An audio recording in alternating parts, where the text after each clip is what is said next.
Почетно особо, ведь мы ближе к дому на этой дороге.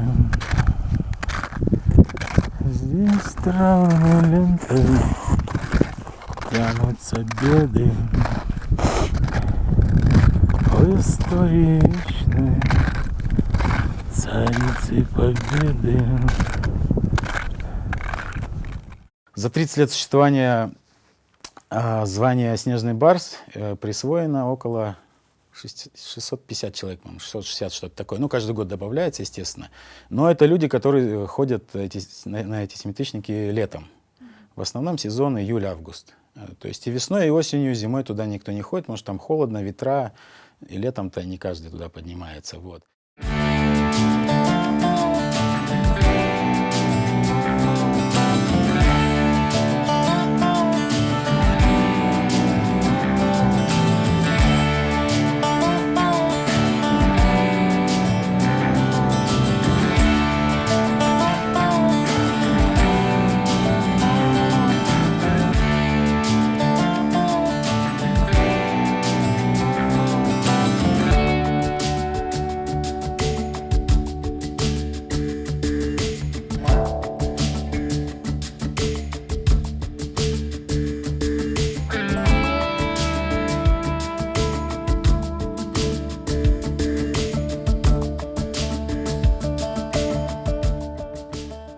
Зимой люди пробовали закрываться, ну, то есть ходить.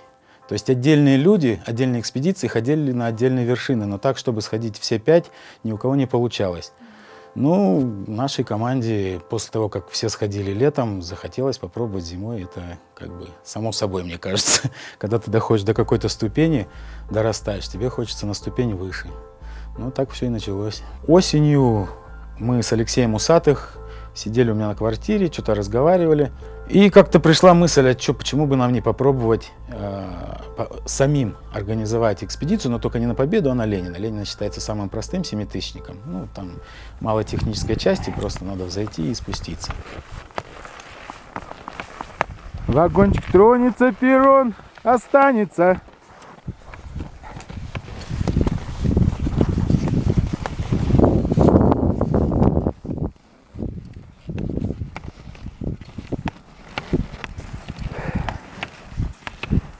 Ну что ж, старт с первого лагеря. Не очень хорошую погоду, но зато должны подойти под хорошую. Была самая быстрая экспедиция, самая дешевая, потому что мы сели в машину в свою, доехали там до крайнего населенного пункта, до Сарымаголы, встали на лыжи, подошли под гору, сходили в альпийском стиле и спустились. Все заняло 11 дней. Гора испытывала нас на прочность. Ну-ка, давай все вместе, ура! Ура!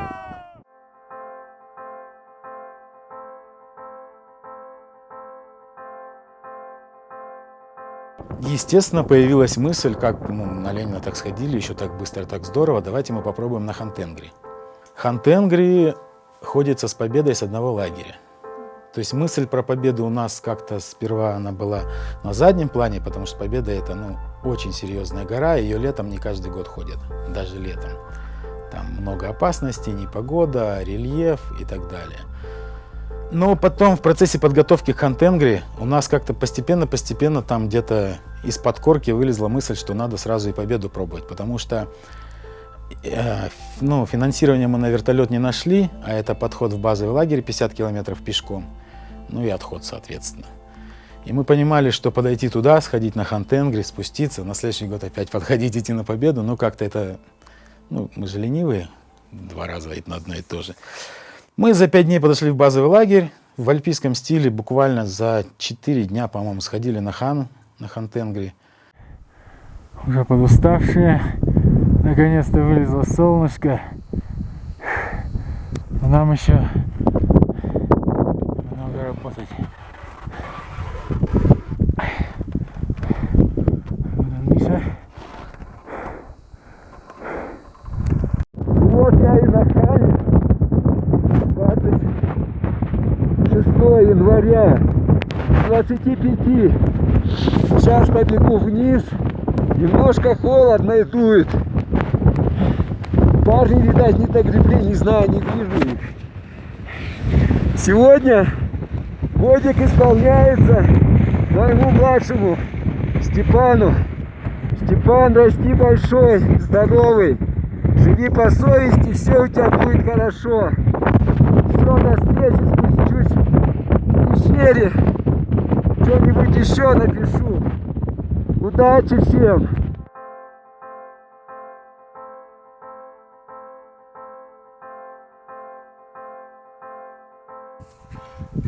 Подловил, да? Возвращение Семена с горы. Все, я за то, чтобы ходить как урывка. Вот он, подзагруженный Семен.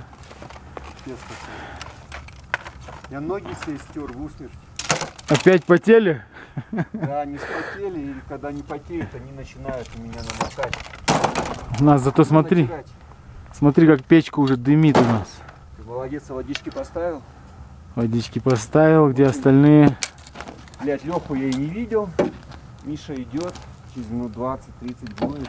Спустились, 3 дня отдохнули и пошли на победу. И как-то вот пошли и пошли. Леха у нас упал в трещину. Вот сюда. Тут вот такая дырочка у нас. И вот там Леха. Вон он наш Леха. Леха, как дела у тебя? Блять, меня крутануло тут в трещине. Давай не висни долго, передавит сейчас все.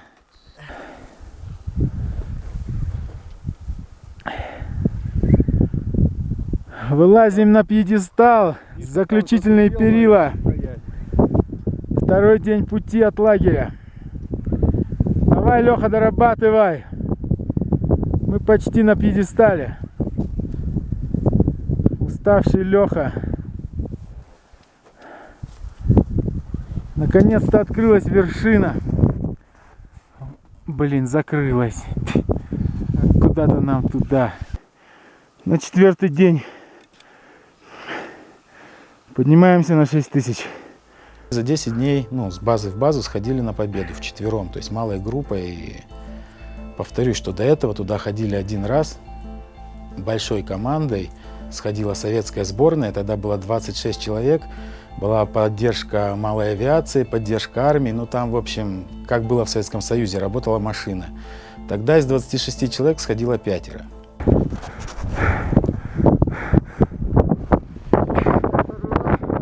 Мы вылезли на вершину. Я думал, уже часа 4. Вот они, герои.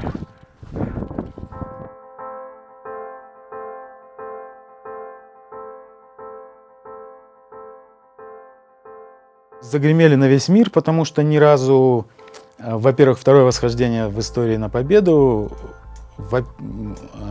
плюс двойное восхождение Хан Победа, никто еще никогда не делал, дубль. Выиграли чемпионат мира в высотном классе, выиграли Хрустальный пик, это премия СНГ за лучшее восхождение года. Ну и все, и спустились, и у нас уже все полностью в голове. Проект «Все, зимний снежный барс», потому что 3 вершины уже есть, ну, остается 2, а это уже полпути. И начали готовиться к восхождению на коммунизм Корженеву. В общем, мы организуем эту экспедицию, да, залетаем на ледник, как я уже сказал, очень были счастливы, потому что это было, ну, как минимум полдела. Высота где-то под 7000. Я надеюсь. На гребне видно. Дует. Первая двойка, вон идет Семен, Рома. Мы с Лехой позади. Погода шикарная. Вон коммунизма.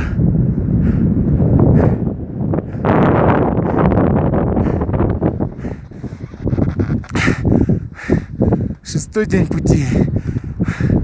Куда-то вон туда нам. Ура! Трехкратная! Ура! Ура! Ура!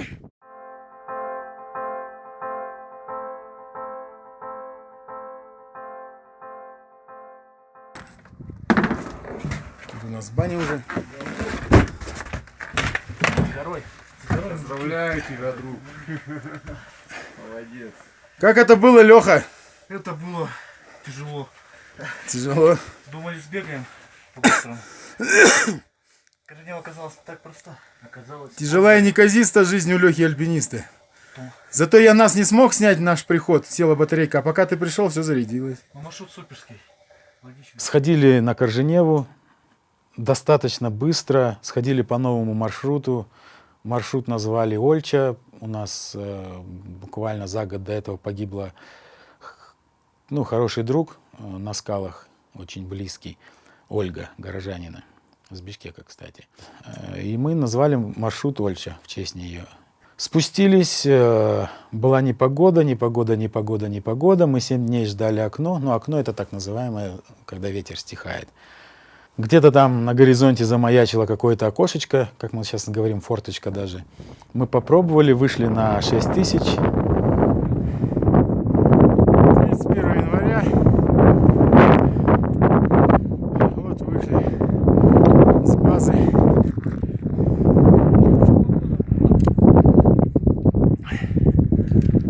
Подходим под ступень, под первый коммунизм. Ну, чем ближе мы подходили, тем окошко все больше закрывалось, и в итоге прогнозы изменились и выдали нам, что окошка вообще не будет. Вот сошла лавина там, где мы только что поднялись. Вот вторая. Херачит. Вторая пошла. Вторая идет со стены. Блять, час назад там. Вот она. Как мы вовремя ушли из-под стены, а? 2 лавины сразу в одно место. Сука. Свежак съехал, да? Страшно как, а? Слушай, ну очень сильно. Смела бы нахер, не удержали бы. Не удержались. Был один день более-менее, 40, по-моему, километров в час, но мы были на 6000, не на 7.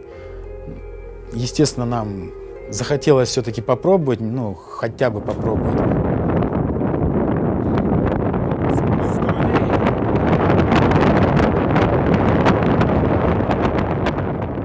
Мы вышли на штурм, но это нереально. С 6000 подняться на 7,5, сзади не спуститься. Дошли до 6400, поняли, что мы не успеваем ни по времени, ни по ресурсам, никак, и спустились вниз. Тоже был такой переломный момент, потому что очень много было сделано, а ты понимаешь, что тебе там разворачиваться уже буквально с вершины, жизнь дороже.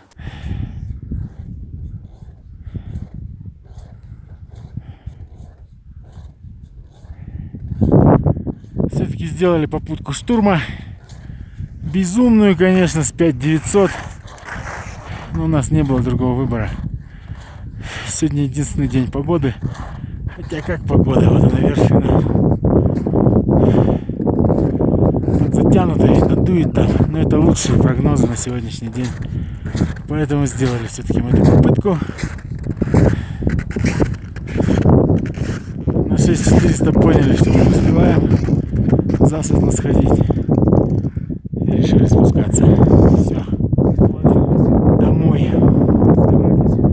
Мы очень старались, да. Так что нам пришлось развернуться, спуститься и улететь домой.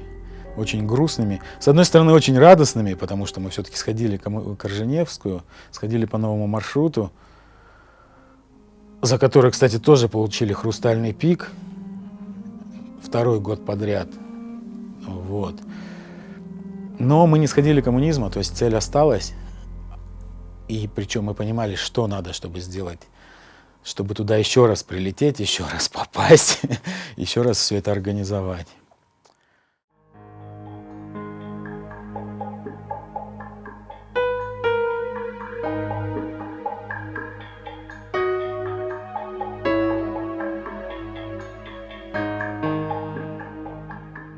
У нас был такой разброд в голове вообще, стоит ли продолжать, не стоит. И 19-й год у нас выпал как-то. Не хотелось ничего организовывать, как-то это все в голове чуть-чуть подклинило вообще.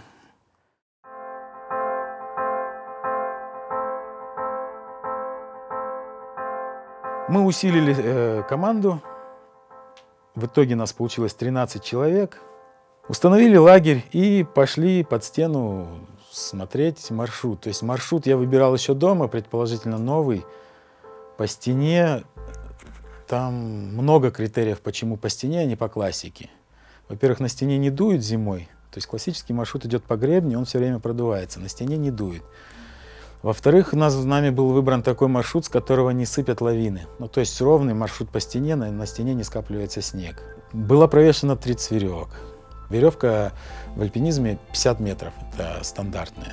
То есть мы провесили 1,5 километра веревки. Сейчас будет бонус.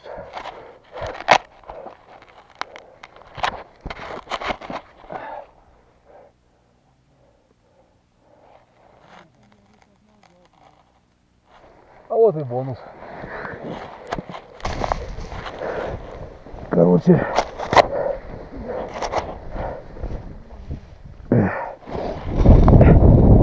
Больше полкоманды сомневались вообще, что нам стоит туда лезть, потому что круто, страшно, не все готовы. Ну, я много приводил критериев, почему. Один из критериев, там, что классический маршрут, что наш стеновой выходит на плато, на большое эфирновое плато, на 6000. И вот классический маршрут для спуска, надо было с этого плата подняться на гора, так называется, Груди, как бы это ни звучало, 300 метров набрать по высоте, а потом спускаться. А тут ты просто приходишь с плата, веревку вщелкнулся и поехал. То есть классический путь спуска занимает 2 дня, здесь мы спускались за 3 часа. Поднялись. Первый поход. Шестерка. Всем привет. Самые сильные эмоции, какие я испытывал в жизни, я испытал на этой вершине с ребятами. Фу. Теперь бы спуститься благополучно.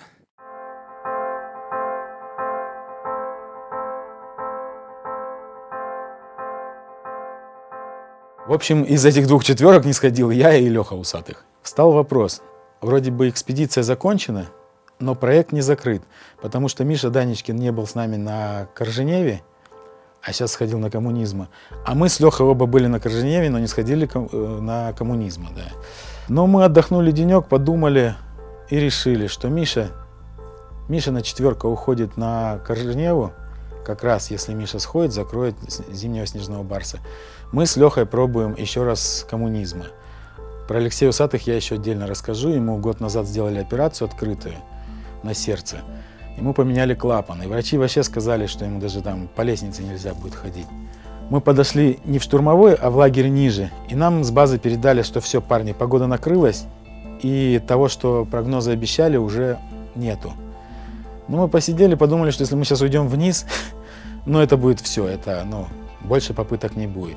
Я говорю, давайте идем в штурмовой лагерь, а там будет погода, пойдем, не будет, спустимся.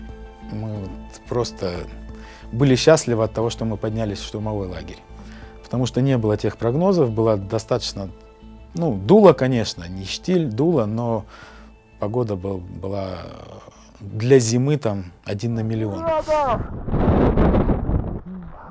Сердечные тебе поздравления! Ребята, запомните! Сергей Селиверстов, Бишкек, основатель проекта «Зимний снежный парк» сегодня стал первым в мире зимним снежным парком, восходителем на высочайшие пики бывшего СССР в зимний период. Это очень трудно. Мы стоим на пике Коммунизма, 7495 метров, по новому сложному маршруту по северной стене, выполненной командой Сергея Селиверстова. Ребята, это было очень тяжело. Ура! Алексей Усатых становится вторым обладателем титула «Зимний снежный барс». Ура, Леха! Красавчик! Чуть больше, чем через час после Сергея Селиверстова, 8 февраля 2020 года, Леха мало кто знает, с искусственным клапаном на сердце заходит на пик коммунизма. Герой! Когда спущусь на равнину, тогда будут все эмоции. Ну эмоции будут потом, ну наше видео красивое. Саня, спасибо.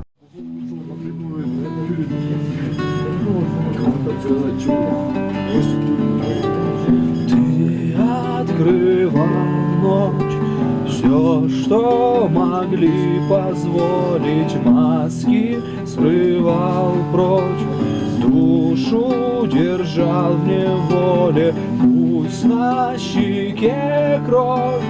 Ты свалишь на помаду к черту барьер слов, ангелу слов не надо.